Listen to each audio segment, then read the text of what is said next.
श्री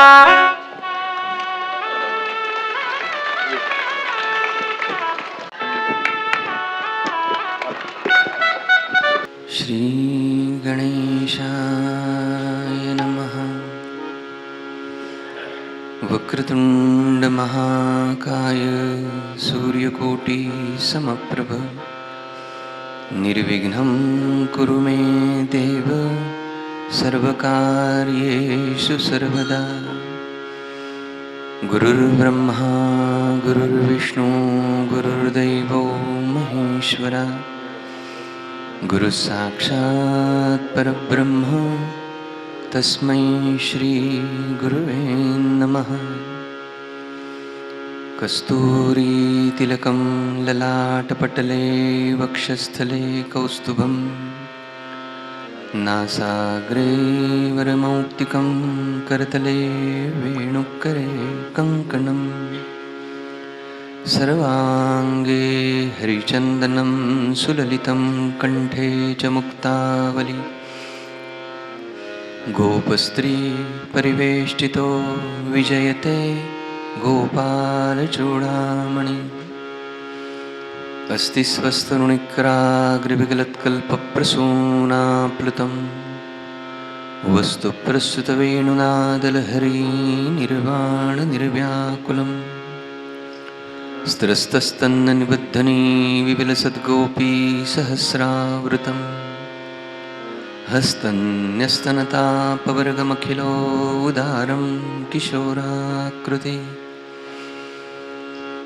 वंशी विभूषितकरान्नवनीरदाभा पीताम्बरादरुणबिम्बफलाधरोष्ठात् पूर्णेन्दुसुन्दरमुखादरविन्दनेत्रात् कृष्णात् परं किमपि तत्त्वमहं न जाने। नारायणं नमस्कृत्य नरं चैव नरोत्तमं देवीं सरस्वतीं व्यासं ततो जयमुदीरयेत्। श्रीराम जय जय राम हरि विठ्ठल।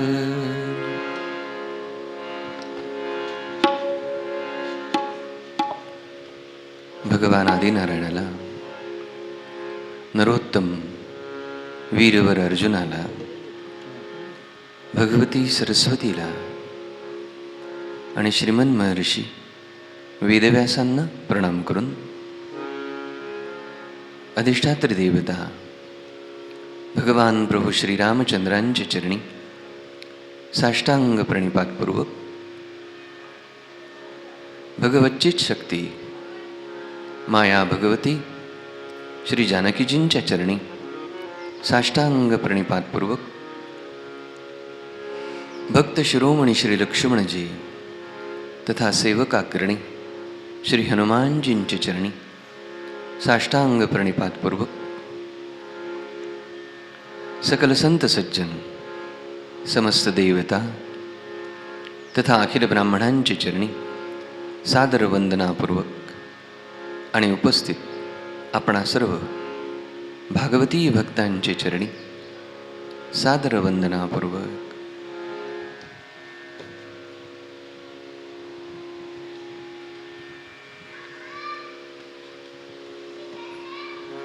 परम प्रेममयी परम लीलामयी अनंत दया विभूषित अकारण करुणावलय मर्यादा पुरुषोत्तम भगवान श्रीरामचंद्रांच्या दिव्य अनुपम मधुर अशा लीलाकथांचं चिंतन श्रवण मनन अवगाहन श्रीरामचरित मानसाच्या द्वारे करत आहोत।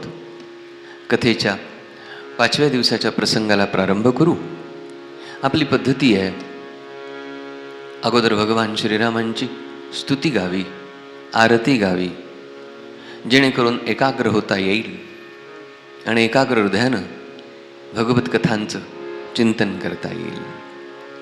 सगळं मिळून सर्व मिळून भगवान श्रीरामांची संत गोस्वामी तुलसीदासांनी गायलेली हिंदी स्तुती अगोदर गाऊया.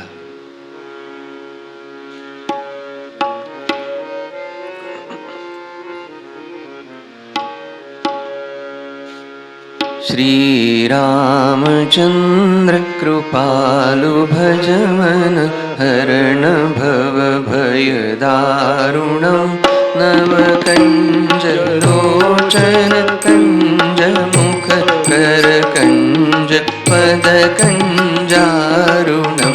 श्री रामचंद्र कृपालु भज मन हरण भव भय दारुणं नव कंज लोचन कंज मुख कर कंज पद कंजारुणं. कंदर्प अगणित अमित छवि नव नील नीरद सुंदरम. कंदर्प अगणित अमित छवि नव नील नीरद सुंदरम. पटपीत मानहु तडित रुचि शुचि नौमि जनक सुतावरम. पटपीत मानहु तडित रुचि शुचि नौमि जनक सुतावरम. श्री रामचंद्र कृपालु भज मन हरण भव भय दारुणं नव कंज लोचन कंज मुख कर कंज पद कंजारुणं. सिर मुकुट कुंडल तिलक चारु उदारु अंग विभूषण. सिर मुकुट कुंडल तिलक चारु उदारु अंग विभूषणं. आजानुभुज शर चापधर संग्राम जित खर दूषणम्. आजानुभुज शर चापधर संग्राम जित खर दूषणं. श्री रामचंद्र कृपालु भज मन हरण भव भय दारुणं नव कंज लोचन कंज मुख कर कंज पद कंजारुणं. प्रभु दीन बंधु दिनेश दानव दैत्य वंश निकंदनं. प्रभु दीन बंधु दिनेश दानव दैत्य वंश निकंदनं. रघुनंद आनंद कंद कौशल चंद दशरथ नंदनम. रघुनंद आनंद कंद कौशल चंद दशरथ नंदनम. श्री रामचंद्र कृपालु भज मन हरण भव भय दारुणं नव कंज लोचन कंज मुख कर कंज पद कंजारुणम्. इति वदति तुलसीदास शंकर शेष मुनि मनरंजनम्. इति वदति तुलसीदास शंकर शेष मुनि मनरंजनम्.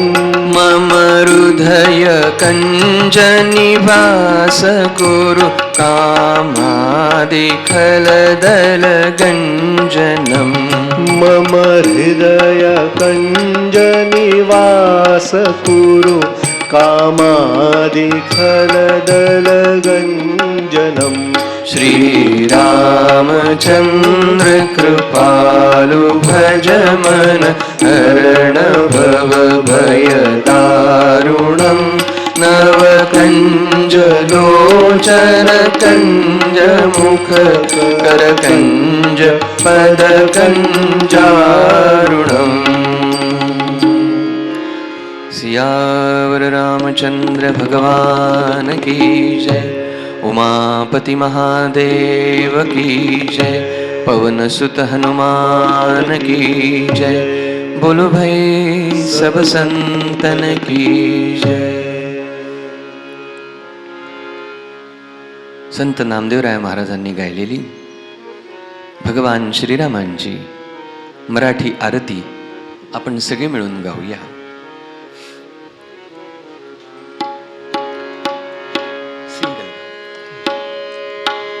श्रीराम जय राम जय जय राम. श्रीराम जय राम जय जय राम. आरती ओवाळू पाहू सुंदर मेघश्याम. आरती ओवाळू पाहू सुंदर मेघश्याम. त्रिभुवन मंडित माळगळा. त्रिभुवन मंडित माळगळा. आरती ओवाळू पाहू ब्रह्मपुतळा. आरती ओवाळू पाहू ब्रह्मपुतळा. श्रीराम जय राम जय जय राम. श्रीराम जय राम जय जय राम. आरती ओवाळू पाहू सुंदर मेघश्याम. आरती ओवाळू पाहू सुंदर मेघश्याम. कनकाचे ताठ हाती धनुष बाण. कनकाचे ताठ हाती धनुष बाण. मारुती सन्मुख उभे हात जोडून. मारुती सन्मुख उभे हात जोडून. श्रीराम जय राम जय जय राम. श्रीराम जय राम जय जय राम. आरती ओवाळू पाहू सुंदर मेघश्याम. आरती ओवाळू पाहू सुंदर मेघश्याम. भरत शत्रुघ्न दोघे चामर ढाळीते. भरत शत्रुघ्न दोघे चामर ढाळीते. स्वर्गाहुनी देव पुष्पवृष्टी करीते. स्वर्गातूनी देव पुष्पवृष्टी करीते. श्रीराम जय राम जय जय राम. श्रीराम जय राम जय जय राम. आरती ओवाळू पाहू सुंदर मेघश्याम. आरती ओवाळू पाहू सुंदर मेघश्याम. विष्णुदास नामा म्हणे सांगणे किती. विष्णुदास नामा म्हणे सांगणे किती. आरती ओवाळू पाहू जानकीपती. आरती ओवाळू पाहू जानकीपती. श्रीराम जय राम जय जय राम. श्रीराम जय राम जय जय राम. आरती ओवाळू पाहू सुंदर मेघश्याम. आरती ओवाळू पाहू सुंदर मेघश्याम. आरती ओवाळू पाहू सुंदर मेघश्याम. सियावर रामोऽन्त प्रविश्य मम वाचि मां प्रसुप्तां. सञ्जीवयत्यखिलशक्तिधरस्वधाम्ना. अन्यांश हस्तचरणश्रवणत्वगादीन् प्राणान्नमो भगवते पुरुषाय तुभ्यं. समचरणसरोजं सान्द्रनीलाम्बुदाभं जगन्निहितपाणिं मण्डनं मण्डनानाम्. तरुणतुलसीमालां कद्धरं कञ्जनेत्रं सदयधवलहासं श्रीविठ्ठलं चिन्तयामि. सच्चिदानन्दरूपाय विश्वोत्पत्त्यादिहेतवे तापत्रयविनाशाय श्रीकृष्णाय वयं नमः. श्रीकृष्णाय वयं नमः.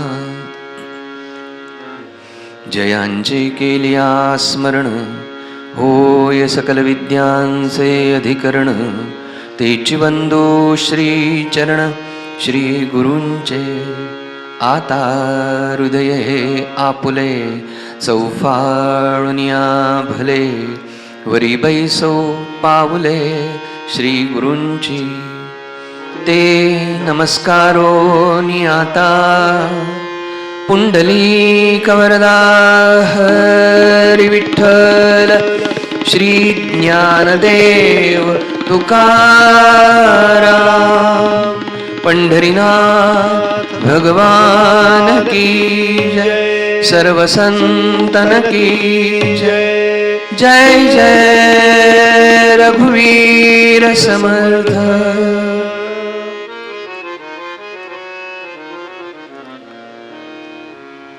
सद्गुरुनाथ महाराजांना प्रणाम करून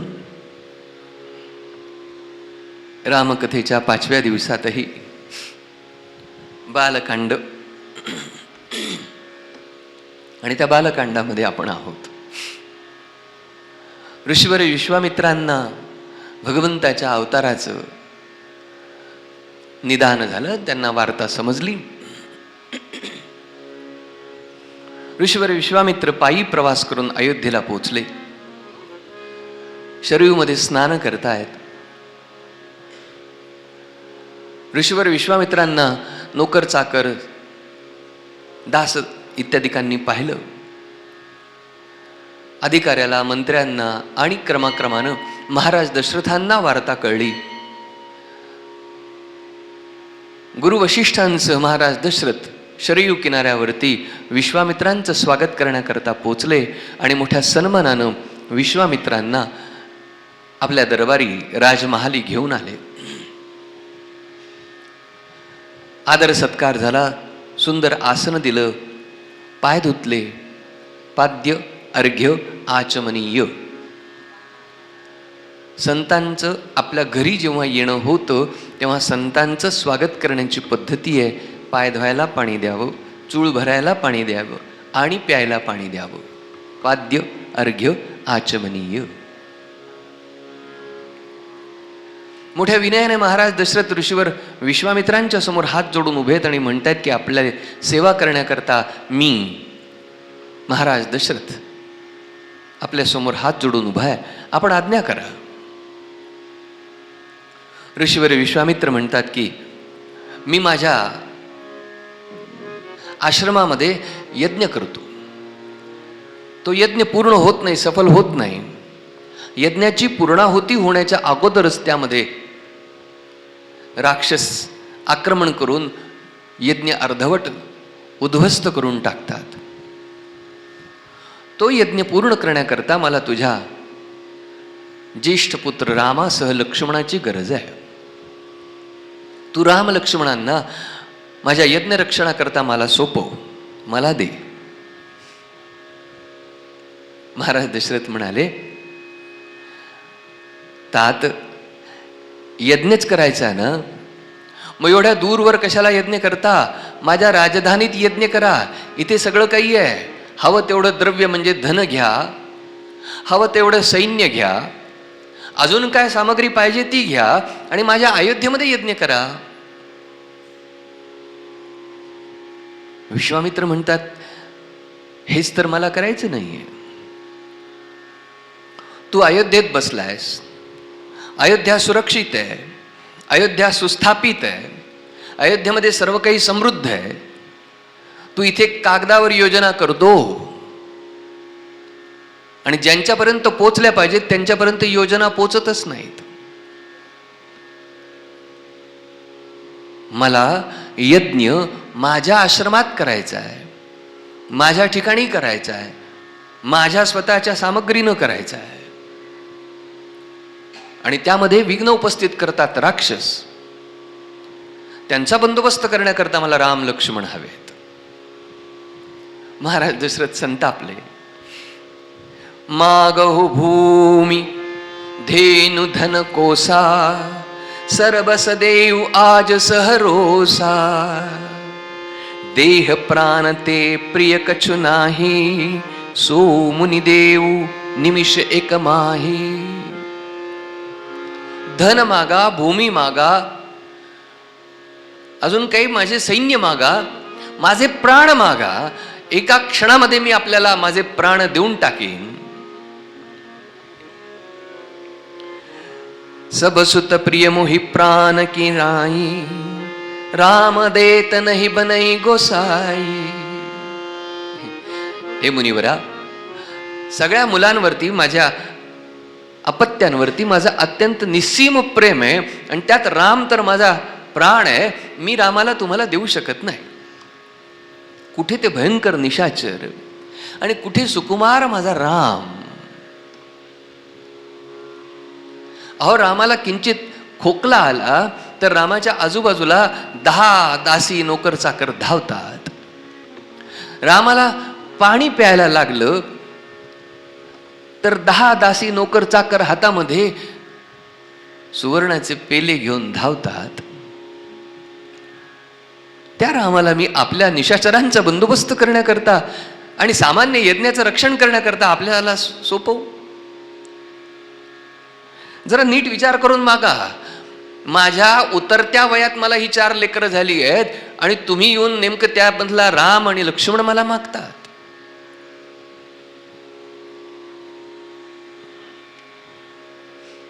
विश्वामित्रांना महाराज दशरथांचा झालेला संताप अत्यंत आवडला. म्हणाले, ज्या अर्थी महाराज दशरथ संतापले त्या अर्थी महाराज दशरथ खरंच श्रीरामांचे पिता आहेत आणि आपण योग्य त्या व्यक्तीकडे आलेलो आहोत, खऱ्या रामाला घ्यायला आलेलो आहोत. महाराज दशरथांचा संताप योग्य आहे.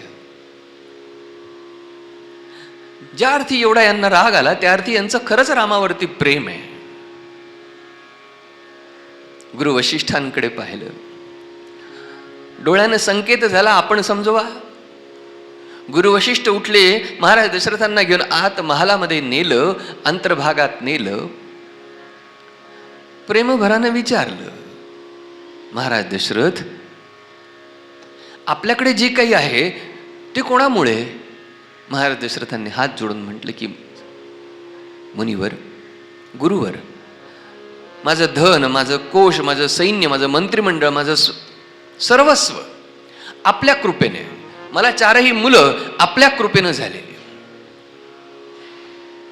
गुरु वशिष्ठ म्हणाले, हे सगळं जर माझ्यामुळे मिळालं असेल तर 4 सुना तुला त्यांच्यामुळे मिळतील जे तुला राम लक्ष्मण मागायला आलेले आहेत. म्हणाले, म्हणजे? महाराज दशरथ, आता तुम्ही तुमच्या राम लक्ष्मणांना त्यांना सोपवा, पण येताना राम लक्ष्मण एकटे येणार नाहीत, त्यांच्याबरोबर यांच्या कृपेने तुम्हाला 4 पुत्रवधू म्हणजे सुना प्राप्त होतील. म्हणाले, हे अगोदर समजावून सांगितलं असतं तर मी विश्वामित्रांवरती रागवलो नसतो. काही हरकत नाही महाराज दशरथ, आता आपल्याला समजलंय तर आता आपण राम लक्ष्मणांना गुरुवर विश्वामित्रांना सोपवा. सारी अयोध्या पाहती आहे.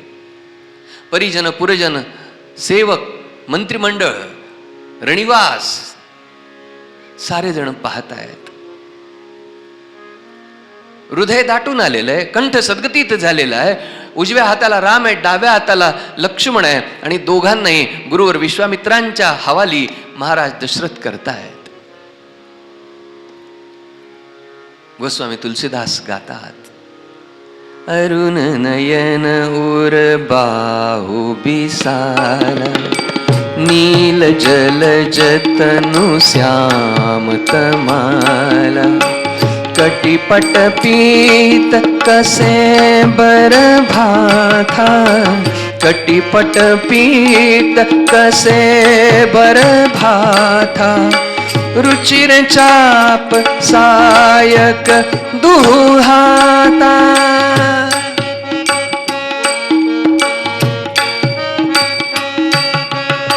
रुचिर चाप सायक दुहाता, अरुण नयन उर बाहु बिसारा.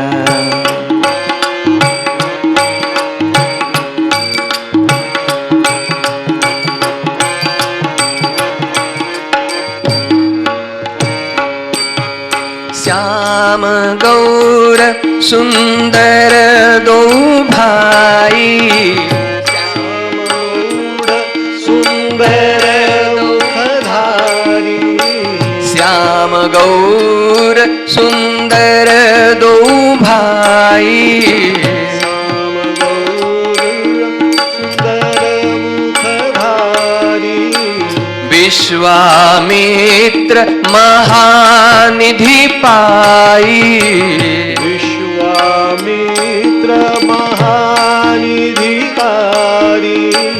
प्रभु ब्रह्मण्य देव मैं जाना, प्रभु ब्रह्मण्य देव जय जाला, प्रभु ब्रह्मण्य देव मैं जाना, प्रभु ब्रह्मण्य देव वेशाला, मोहिनीति पिता तजेऊ भगवान, मोहित्यजी पिता जय भगवाना, मोहिनीति पिता तजेऊ भगवाना, मोहिनीचे पिता त्यजो भगवाना, मोहिनीति पिता तजेऊ भगवाना, अरुण नयन उरबाहु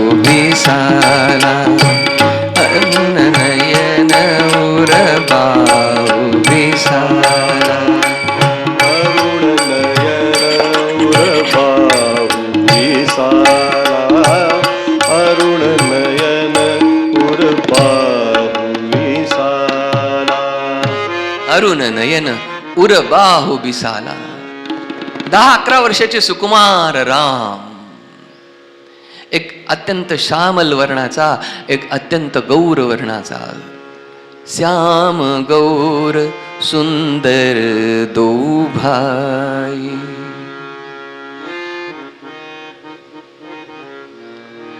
सारी अयोध्या पाहते. अयोध्येच्या डोळ्यात देखत गुरु विश्वामित्रांनी उजव्या हाताला रामाला घेतलं, डाव्या हाताला लक्ष्मणाला घेतलं आणि अयोध्या काही करू शकली नाही. गुरु विश्वामित्र अयोध्येची जणू काही सारी संपत्ती लुटून घेऊन चाललेले आहेत, पण अयोध्येला उघड्या डोळ्याने पाहत राहावं लागतंय, काही करता येत नाही. विश्वामित्र महानिधी पायी.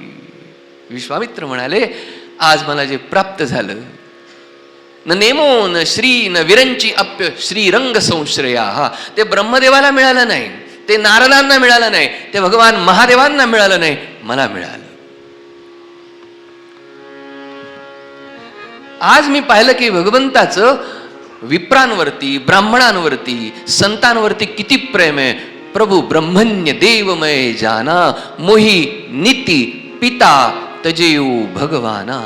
माझ्याकरता भगवंतानं आपल्या पित्याला सोडून दिलं आणि पितृवचनानं, गुरुवचनानं, गुरुसेवा करण्याकरता राम लक्ष्मण विश्वामित्रांबरोबर निघाले.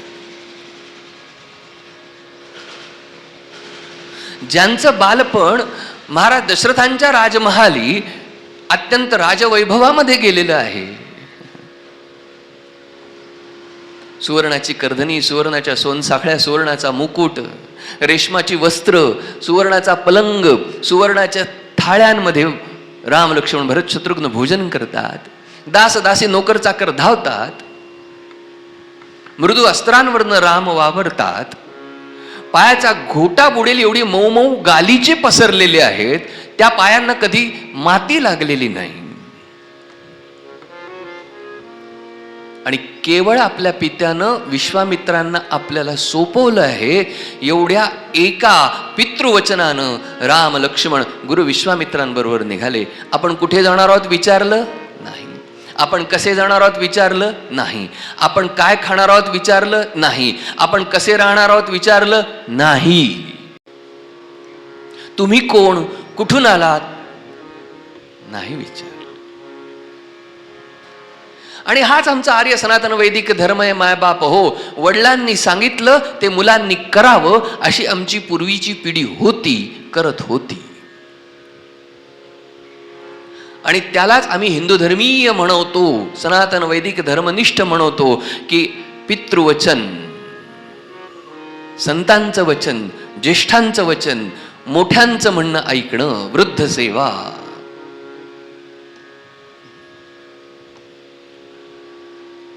सहज निघाले. का नाही, कू नाही, आईला विचारणं नाही, काही नाही, काही नाही. उजव्या हाताला राम, डाव्या हाताला लक्ष्मण, पायामध्ये वाहन नाही, खांद्यावरती बाणांचा भात आहे, हातामध्ये कोदंड आहे. विश्वामित्र जणू काही अयोध्येला वाकोल्या दाखवत राम लक्ष्मणांना घेऊन चालले. पदाती चालले, पायी चालले, पायी प्रवास. एक सामान्य बंगल्यामध्ये राहणारा, जरा थोडीफार संपत्ती असलेल्या बापाचा पोरगा जर वावरत असेल तर त्याला जर समजा असं म्हटलं की जरा उघड्यावरती राहायला चल, 4 दिवस तुला शेतात राहावं लागेल, काय प्रकार होतात. होतो कुठे आणि आलो कुठे याची तपासणी करण्याकरता रामायण आहे. काय करायला पाहिजे आणि काय केलं म्हणजे उन्नती आहे, उदात्तता आहे, विकसितता आहे, याची तपासणी म्हणजे रामायण आहे. मला रामकथा माहिती आहे, रामकथा मी कितीतरी वेळा ऐकलेली आहे, रामकथा मला पुन्हा पुन्हा ऐकायची काही गरज नाही आहे. पण रामकथा ऐकली, पाहिली, वाचली तरी जीवनात आली का? एकही गोष्ट श्रीरामांनी अशी जी केलेली आहे, श्रीरामांनी ती एकही गोष्ट अशी नाही की जी आपल्याला करता येत नाही. तंतोतंत जसे राम वागले तसे आपल्याला आजीवन वागता येतं. आणि रामनवमी आली की आम्ही छाती काढून राम राम राम करत गावभर उंडारत फिरतो. पण रामाप्रमाणे काही करायची वेळ आली की आम्हाला होत नाही. आणि मग कशाचे रामाचे म्हणतो आपण? पायी प्रवास चाललाय, अयोध्या ओलांडून पायी प्रवास चाललाय. लक्षात घ्या, आपला हात म्हणजे भारताचं नकाशा आहे, मानचिन्ह आहे, मानचित्र आहे.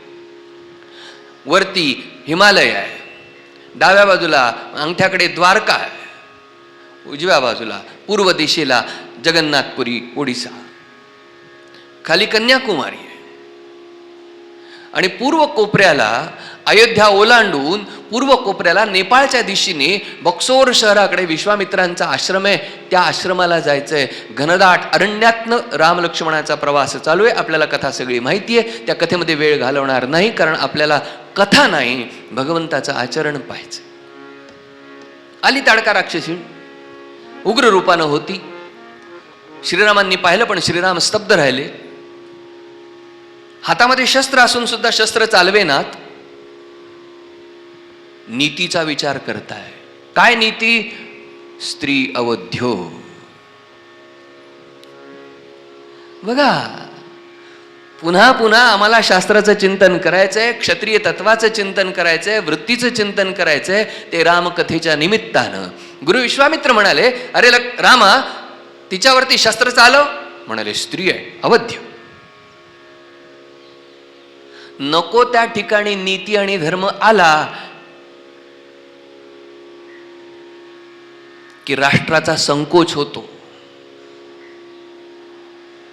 आगीवरती जर चांबडं ठेवलं तर ते चांबडं जसं चारी बाजूनी आकसलं जातं, तसं नको त्या ठिकाणी नीती आणि धर्म आला की राष्ट्राच्या सीमा आकसल्या जातात. योग्य वेळेला क्षत्रियानं क्षत्रिय वृत्ती दाखवून दंडनीय जे आहेत, अपराधी जे आहेत, त्यांना दंड देणं ही क्षत्रिय वृत्ती आहे. आणि ती क्षत्रिय वृत्ती लोप पावल्यामुळे 700-800 वर्ष परकीयांचं साम्राज्य बनलं. कुठला विचार करतोय रामा? सांगणारे कोण आहेत त्याचा विचार करा. विश्वामित्र. गुरुवर विश्वामित्रांच्या कुळाचं मला अजून 10 सत्र द्या, मग सांगतो सगळी रामकथा काय आहे ती.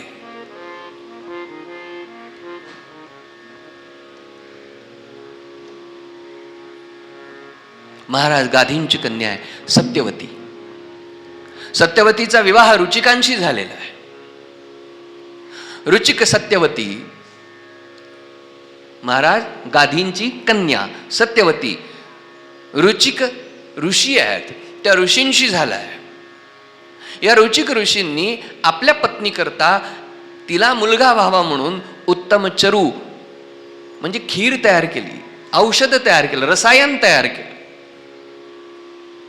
आता सत्यवतीच्या आईला वाटलं की आपल्या जावयानं आपल्या लेकीला चांगली संतती व्हावी म्हणून एक रसायन, औषध, चरू, खीर तयार केलेली आहे. लक्ष देऊन ऐका. मला माहिती या कथा समाज जीवनामध्ये आलेल्या नाहीत. या कथा तुम्ही व्हॉट्सअपला पाहणारे नाही आणि ऐकणारे नाही, ग्रंथ उघडून तर वाचणारच नाही. तेव्हा सत्यवतीच्या आईनं, महाराज गाधींच्या पत्नीनं आपल्या मुलीला सांगितलं की माझ्याही करता तुझ्या नवऱ्याला म्हणजे जावयाला सांग की मलाही चांगला मुलगा जन्माला यावा म्हणून चरू, खीर, पायस काय जे असेल ते तयार करून द्या. रुचिकांनी त्याप्रमाणे तयार केली. आधी आपल्या पत्नी करता आणि मग आपल्या सासू करता.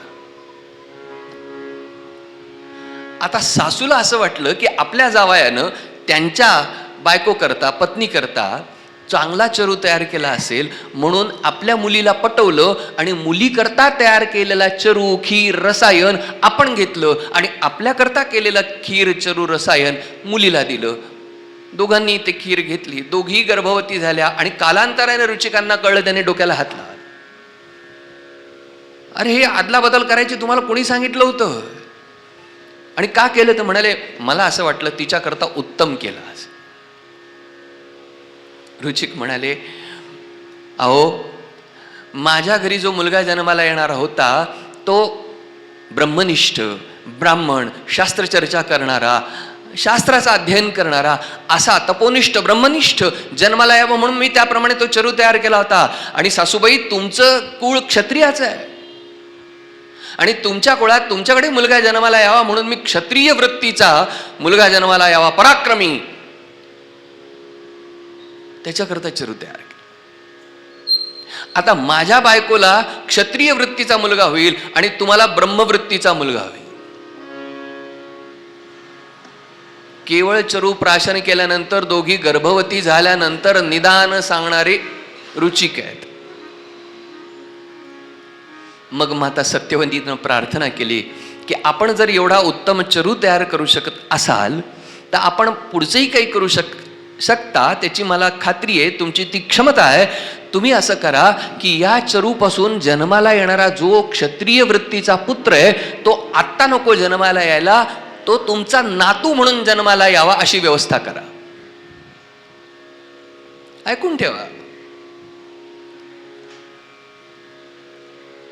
रुचिक म्हणाले ठीक आहे, हरकत नाही, आपला मुलगा काही क्षत्रिय वृत्तीचा होणार नाही, आपला नातू क्षत्रिय वृत्तीचा होईल. आपला मुलगा जो होईल तो ब्रह्मनिष्ठ, तपोनिष्ठ, शास्त्रनिष्ठ असा होईल, जमदग्नी.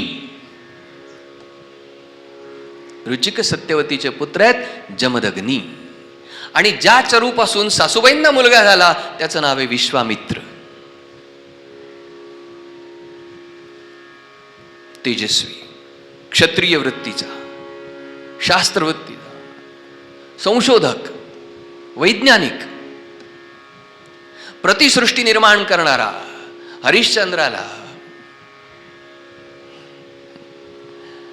मोठ्या मोठ्या कथा आहेत, तो काय ते रामायण पूर्ण करायचं 7 दिवसामध्ये. हरिश्चंद्रापूर्वीचा वंशज इक्ष्वाकू वंशीय त्रिशंकू, या त्रिशंकूनं काही ना काहीतरी निमित्तानं दानधर्म केल्यानं त्या दानधर्मात खोट निर्माण झाली आणि त्याला सदेह स्वर्गात जायला मिळेना. विश्वामित्र म्हणाले दुसरा स्वर्ग निर्माण करतो आणि तुला स्वर्गात पाठवतो. दुसरा स्वर्ग निर्माण करून दुसऱ्या स्वर्गात पाठव. गायत्री विज्ञान दिलं जगाला, रामरक्षा दिली तुम्हा आम्हाला. आदिष्टवान यथा स्वप्ने रामरक्षा इमां हराः तथा लिखितवान प्रातः प्रबुद्धो बुधकौशिका. भगवान महादेवांनी ज्याप्रमाणे मला स्वप्नात रचना करायला सांगितली त्याप्रमाणे मी पहाटे जाग होऊन ही रचना लिहून काढली. बुधकौशिका, विश्वामित्र. अरे रामा, क्षत्रियस, शस्त्र चालव. म्हणाले स्त्री अवध्य आहे, माझ्या आज्ञेने चालव. श्रीरामांनी एका क्षणामध्ये आपलं कोदंड घेतलं, त्याला प्रत्यंचा चढवली, बाण चढवला आणि या बाणानं ताडकेचा वध केला. ताडका मारली गेली. बाण भात्यातनं निघाला कधी, तो धनुष्यावर चढला कधी, तो वेगानं ताडकेपर्यंत पोचला कधी, आणि ताडका कोसळली कधी, या क्षणार्धामध्ये घडलेल्या घटनेनं विश्वामित्र अत्यंत आनंदित झाले. धावले, राम लक्ष्मणाला उरापोटाला घेतलं. म्हणाले, रामा लक्ष्मणा, अरे काय हस्त लागावंय, काय तुमच्या हाताची हालचाल आहे. तुमच्या वयाच्या मानानं तुमचं जे शस्त्रसंचालन आहे ते पाहून मी कोड्यात पडलोय, आणि तुम्ही शस्त्रधाऱ्यांमध्ये श्रेष्ठ होण्याकरता पात्रतेचे आहात. तुमची पात्रता मी ओळखली, आणि म्हणून या विश्वामित्रानं स्वतःपाशी सांभाळलेले प्रचंड विनाशक असे शस्त्र अस्त्र रामलक्ष्मणांना त्यांच्या वयाच्या 11व्या वर्षी दिले. आयुध सर्व समर्पिके प्रभु निज आश्रमानी, कंदमूल फल भोजन दीन भगत हित जान.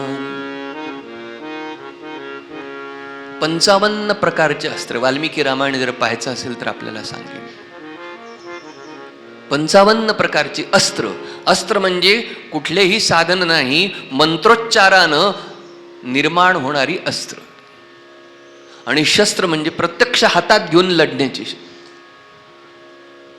विश्वामित्रांकडे असलेली प्रचंड महाभयंकर संहारक शस्त्र आणि संहारक अस्त्र विश्वामित्रांनी रामलक्ष्मणाला दिली. ती विश्वामित्रांकडे आली होती. त्या विश्वामित्रांकडे दिलेल्या 55 अस्त्रांच्या निर्मात्या स्त्री वैज्ञानिक होत्या. एकीचं नाव आहे जया, एकीचं नाव आहे सुप्रभा. एवढाच इतिहास आम्हाला माहिती आहे. या पलीकडे तो इतिहास सांगता येत नाही, कारण त्या स्त्री वैज्ञानिकांनी जे काही संशोधन केलं त्या संशोधनाला आमच्यावरती झालेल्या 700-800 वर्षाच्या परकीय आक्रमणांमुळे आम्ही घालवून बसलेलो आहोत. पण सांगण्याची गोष्ट ही आहे की 55 प्रकारची महाभयंकर अस्त्र निर्माण करणाऱ्या स्त्री वैज्ञानिक होत्या. त्यांचं नाव आहे जया आणि सुप्रभा. माकडापासून झालो, शिकत बसा शाळेमध्ये जा. मला रामायण माहितीये, मला रामायण माहितीये, मला रामायण माहिती असणाऱ्यांनी पूर्वग्रह बाजूला ठेवून रामायण पहा. रामायण जीवनाला उन्नत करणारं, उदात्त करणारं, या राष्ट्राविषयीचा आपला अभिमान वाढवणारं रामायण आहे. आता मुनीवर विश्वामित्रांच्या आश्रमात मुक्काम आहे. विश्वामित्र काही आश्रमात राहतात, मुनिकुमार राहतात. गुरुकुल पद्धतीने शिक्षण चाललेलं आहे. कंदमुळं फळं त्यांच्याकडे येतात आणि कंदमुळं फळांचा आहार आहे. पहाटे लवकर उठावं लागतं. आश्रमवासी आश्रमातली सगळी कामं करतात आणि त्याप्रमाणे राम लक्ष्मण पहाटे लवकर उठतायत, आश्रमातली सगळी कामधामं करतायत आणि आश्रमातल्या पद्धतीने आश्रमातलं जे काही अन्न आहे, कंदमुळं फळांचा आहार, तो घेत आहेत. आयुध सर्व समर्पिके प्रभु निज आश्रमानी, कंदमूल फल भोजन दीनी भगत हित जान. कमीत कमी 4 वर्ष श्रीरामांचा मुक्काम, 3-3.5 ते 4 वर्ष श्रीराम लक्ष्मणांचा मुक्काम गुरुवर विश्वामित्रांच्या आश्रमात. गुरुवर विश्वामित्रांना राम लक्ष्मणांनी, श्रीरामांनी प्रार्थना केली की तात आपण आपल्या यज्ञ कार्याला लागावं. आपल्या यज्ञ कार्यामध्ये जे काही विघ्न उपस्थित होईल त्या विघ्नाचं निवारण करण्याकरता आम्ही सज्ज आहोत.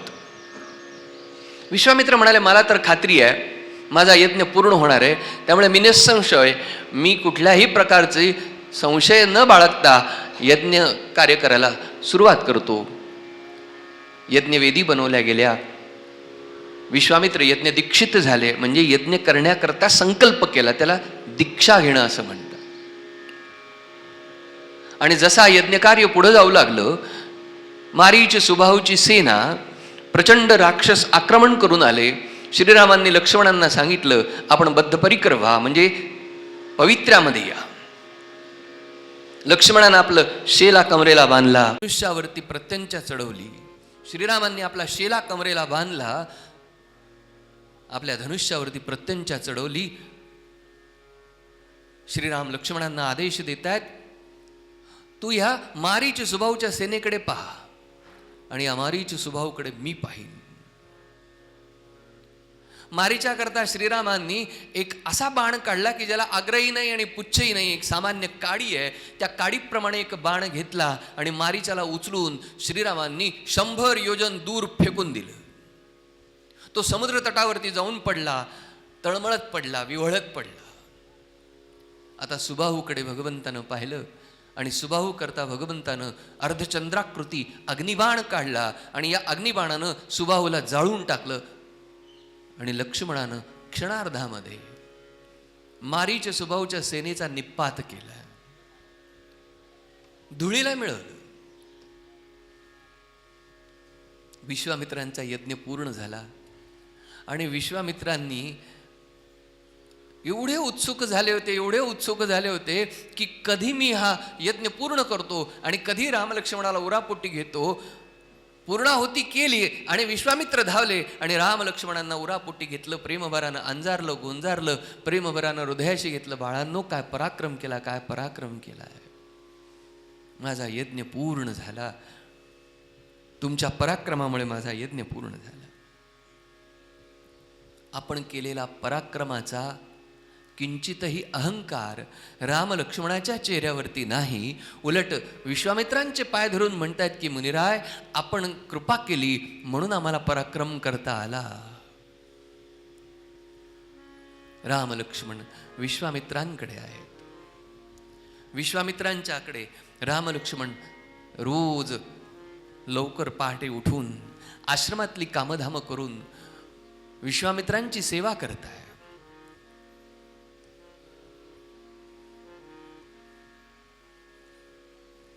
श्रीराम विश्वामित्रांच्या यज्ञ रक्षण करणारे आहेत आणि म्हणून रामरक्षेमध्ये आम्ही जी काही पहिले 4 श्लोक गातो, म्हणतो, ज्या 4 श्लोकांचा अर्थ असा आहे की आमच्या शरीराच्या अवयवांची उल्लेख करून श्रीरामांची नावं जोडून श्रीरामांनी त्या त्या अवयवाचं रक्षण करावं अशी प्रार्थना आहे.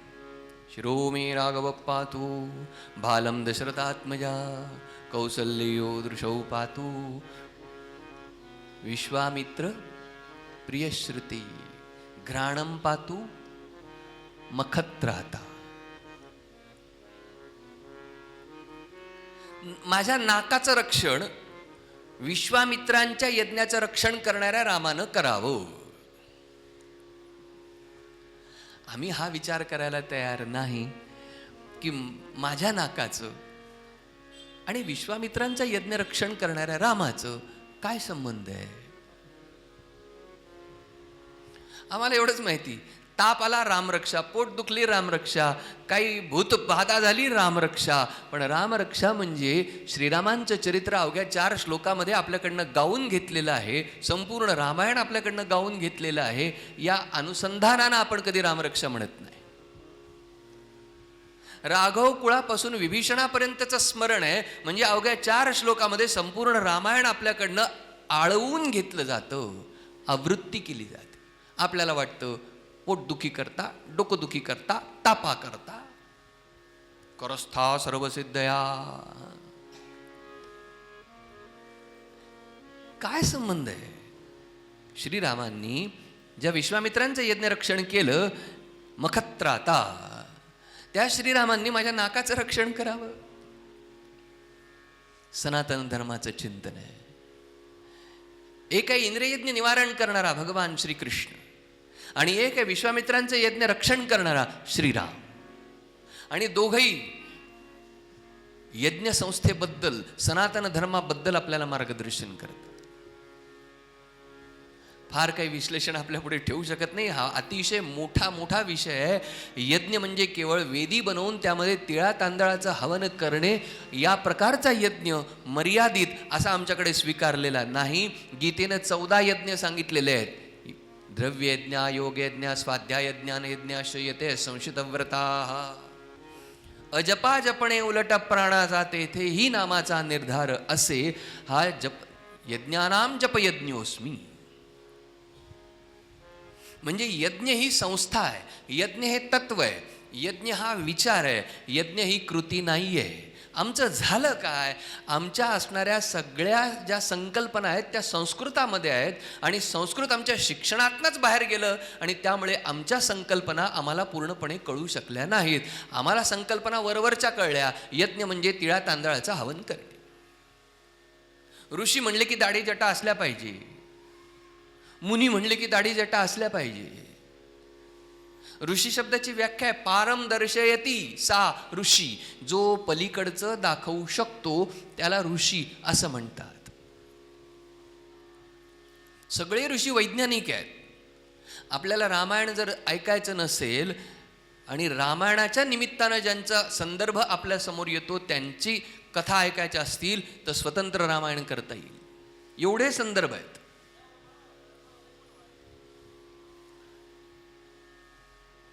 यज्ञ. महाराज दशरथ काय म्हणाले होते? राजधानीत यज्ञ करा. विश्वामित्र काय म्हणाले? तुझी राजधानी तुझ्याजवळ ठेव, तुझं धनद्रव्य तुझ्याजवळ ठेव, तू इथे राजधानीत बसलेला आहेस, इथून योजना करतो आणि लोकांपर्यंत त्या योजना पोचत नाहीत आणि म्हणून मला यज्ञ करायचा आहे अशा ठिकाणी जिथे तुझ्या योजना पोचलेल्या नाहीत. आणि बक्सौर विश्वामित्रांचा आश्रम असलेलं जे शहर आहे आजही तो नक्षलग्रस्त भाग आजही आहे. आजही वंचित आहेत, आजही शोषित आहेत. आणि त्या वंचितांमध्ये शोषितांमध्ये जाऊन कार्य करणं म्हणजे यज्ञ करणं. आणि रामाला अयोध्येतनं काढून त्या गिरिवासी वनवासी यांच्यामध्ये नेणं हे विश्वामित्रांचं अत्यंत अलौकिक असं राजकार्य आहे. राम जगाला कळावा, रामाला जग कळावं. राजधानीमध्ये राहून जग कळत नाही म्हणून तर 99 घेऊन शिशुपालाला काहीच करता येत नाही. ज्याला कळलं त्याला कळलं.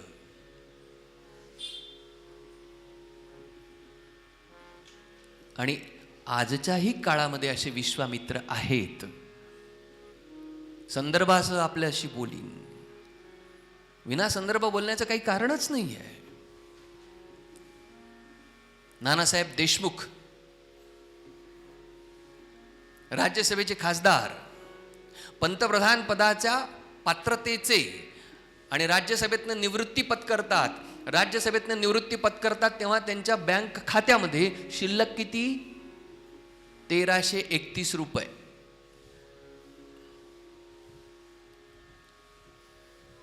पंतप्रधानाच्या पात्रतेचे राज्यसभेचे खासदार आपण होऊन निवृत्ती स्वीकारतात. लोक म्हणतात पुढच्या वेळेला तुम्हाला पंतप्रधान बनता येईल. म्हणाले नाही, आता हे राजकीय कार्य पूर्ण झालं, आता मला खरं कार्य करायचं आहे. नानासाहेब तिथून तडक निघाले, राज्यसभेतनं निवृत्ती घेतली आणि चित्रकूट परिसरामध्ये आले. आणि चित्रकूट परिसरामध्ये यज्ञ उभारला. आज जो चित्रकूटाचा सगळा कायापालट झालेला आहे ना, तो नानासाहेब देशमुखांमुळे आहे. त्यांना आधुनिक विश्वामित्र म्हणतात. असे आधुनिक विश्वामित्र आहेत ज्यांना रामाची गरज आहे. राम राजधानीत शोभत नाही. राम जनसामान्यांमध्ये यावा, रामानं जनसामान्यांचं दुःख समजावून घ्यावं, शोषित वंचितांना रामानं समजावून घ्यावं, यासाठी विश्वामित्र रामाला अयोध्येतनं घेऊन आपल्या आश्रमामध्ये येऊन राहिले. आणि रामही आपल्या पित्यानं गुरु वशिष्ठांनी सांगितल्याप्रमाणे गुरुवर विश्वामित्रांच्या बरोबर विश्वामित्र ज्याप्रमाणे राहतात त्याप्रमाणे राहतात आणि त्याप्रमाणे करतात. उगाच नाही, राम या राष्ट्राचे राष्ट्रपुरुष, मर्यादा पुरुषोत्तम.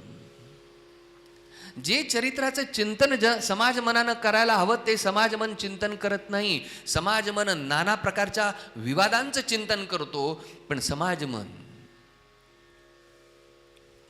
जे उदात्त आहे, जे उत्कट आहे, जे उत्तम आहे त्याचं चिंतन करत नाही.